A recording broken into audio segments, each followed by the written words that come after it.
datang di acara podcast bareng 6 Suara. Nah, hari ini kita bakal bahas hal yang sering banget kita lakukan anak muda zaman sekarang nih.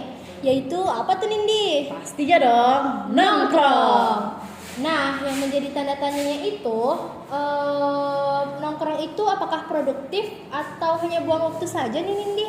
Betul tuh. Nah, dari itu kita ada nih undang narasumber. Yang pertama tuh mahasiswa cantik kita. Nah, silakan masuk Sabrina. Halo Ina, selamat datang. Nah, karena mahasiswa cantik kita udah datang nih, kita selanjutnya ada ngundang pembisnis muda kita yang cantik nih. Langsung aja Kak Aulia, silakan masuk. Halo kakak semua. Halo. Makasih ya sudah datang ya. Makasih udah meluangkan waktunya. Nah, kita undang nih narasumber kita yang ketiga, yang anak Gen Z banget ini, si konten kreator muda yaitu Safira. Silakan masuk. Halo kakak semua. Halo. Makasih udah datang ya. Nah, yang terakhir nih narasumber terakhir kita, kakak-kakak psikolog kita nih, silakan masuk Kak Adel. Ya, halo semuanya. Halo Kak. Makasih udah datang Kak. Nah, untuk memulai podcast kita kali ini, saya terlebih dahulu nanya ke mahasiswa cantik kita ini ya, yaitu mahasiswa aktif kita dari Universitas Riau, itu Sabrina. Halo Kak Sabrina. Halo kak. Jadi seperti yang kita tahu kan, mahasiswa zaman sekarang kan tidak luput dari nongkrong nih Kak. Sambil ngerjain tugas kuliah kan di kafe gitu. Jadi menurut Kak Sabrina nih, nongkrong itu penting nggak sih? Menurut aku pribadi nih, nongkrong tuh penting banget sih. Karena selain bisa ketemu sama teman-teman, nongkrong ini juga jadi healing gitu buat aku dari hiruk pikuk di kuliah gitu.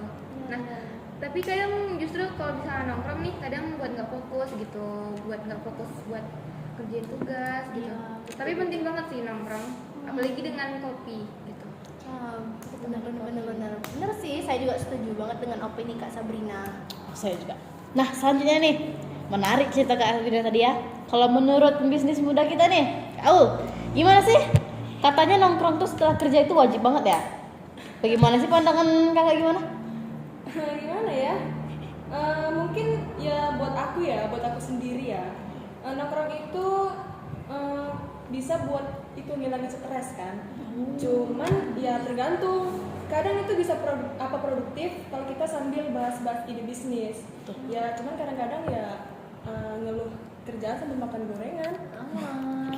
Berarti itu jadi kunci utama jadi pembisnis muda ya Kak, nongkrong itu. Nongkrong. Baik, aku tanya yang selanjutnya nih, kakak konten kreator kita, anak Gen Z banget ya kan. Sebagai konten kreator pastinya nongkrong itu penting banget ya Kak? Banget dong. Jadi menurut pendapat kakak itu nongkrong itu apa termasuk dari bagian pekerjaan sebagai konten kreator nggak sih? Kalau menurut aku ya emang sih kadang nongkrong di cafe itu sekalian bikin konten kan. Nah tapi jujur nih banyak juga yang nongkrong cuma biar estetikin story, buat story gitu di Instagram atau dimanapun itu. Ngasih makan IG ya Kak ya? Ngasih asupan lah.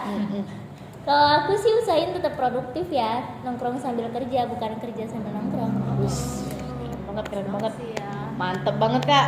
Nah, selanjutnya nih, aku jadi penasaran nih gimana ya dari perspektif kakak psikolog kita ya. Gimana sih Kak Adel menilai tentang budaya nongkrong ini? Sebenarnya nongkrong itu hal positif selama masih dalam batas wajar.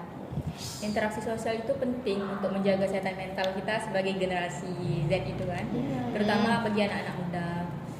Tapi kalau nongkrong sampai lupa waktu atau jadi pelarian dari tanggung jawab ini, ya itu baru jadi masalah. Jadi Kak Adel, intinya tuh bukan soal nongkrong aja ya, tapi tujuannya itu sendiri ya Kak Adel. Ya betul sekali. Kalau tujuannya untuk berkembang, berbagi ide atau menenangkan diri, itu justru bagus. Tapi kalau cuma ikut-ikutan biar nggak FOMO, ya bisa dibilang buang-buang waktu. Mantap. Nah, sebelum kita selesaikan nih podcastnya, aku mau tanya nih perspektif pendapat kalian semua dari narasumber yang undang nih. Nah, jadi menurut narasumber sekalian nih, kalau nongkrong ini apa sih menurut kalian? Nah, kalau aku nih, aku pribadi yang memang dibilang sering nongkrong, nah nongkrong tuh bisa bikin ruang buat tumbuh karena di situ kita bisa dapat relasi misalnya dari teman-teman yang selalu ada aja gitu ceritanya, jadi kita bisa saling berbagi relasi, saling cerita gitu. Nah dari situ tuh aku bisa paham loh gimana kehidupan yang lain, nggak kehidupan aku doang gitu. Jadi nongkrong itu bisa jadi ruang buat tumbuh dan berbagi cerita asal nggak berlebihan gitu loh. Gitu ya Kak. Pinter banget ya Kak Sabri ini. Jadinya Pantes lah ya. pantes jadi mahasiswa aktif di unit. Keren banget. Oke. Kalau menurut Kak Aul nih, gimana sih pendapatnya? Kalau menurut aku ya, menurut aku yang seorang pembisnis banget ya. Pembisnis. Nongkrong itu boleh, cuman asal jangan sampai lupa waktu. Maksudnya jangan sampai waktu produktif kita itu ikut nongkrong juga. Ya intinya jangan berlebihan lah, kayak senang-senang itu boleh tapi ada batasnya. Bener banget, keren banget ya pembisnis muda kita nih. Mikirnya lebih luas gitu ya. Bener. Jadi narasumber kita selanjutnya nih Kak, content creator ya kan. Bagaimana perspektif Kakak nih? Ya kalau menurut aku ya singkat aja, kayak nongkrong bisa jadi peluang bukan pelarian gitu. Wih, Mantep kata-katanya lah ya. mantep Beda banget ya kalau banget. content creator nih ya. Beda banget. Fotos-fotos. Nah selanjutnya nih yang terakhir kali nih, kakak psikolog kita gimana sih Kak? Kalau dilihat dari sisi psikolog ya, yang penting tahu batas dan tujuan. Nongkrong yang sehat itu yang bikin pikiran tenang, bukan malah bikin kosong. Wih, ucapan psikolog Beda ya Mantep kalau banget. seorang anak pintar ambis gitu ya. Terbuka banget tuh. Wih bener-bener banget Kak Sabrina, wih Bisa bener nggak sih banget. kalau kita pergi ke psikolog Kak Adel gitu? Kenapa nih?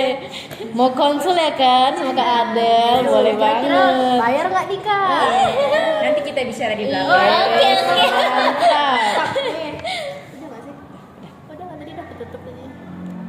Gitu aja atau ulang lagi? Untuk ini ulang lagi. Ulang aja.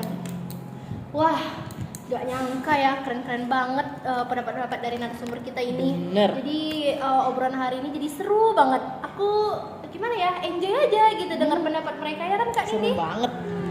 Jadi dengan kita ngobrol santai dengan narasumber ini, jadi kita dapat sudut pandang yang baik gitu ya Betul. untuk generasi sekarang gitu.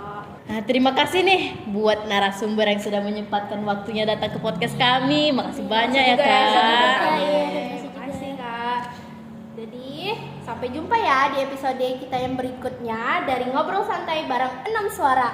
Bye bye.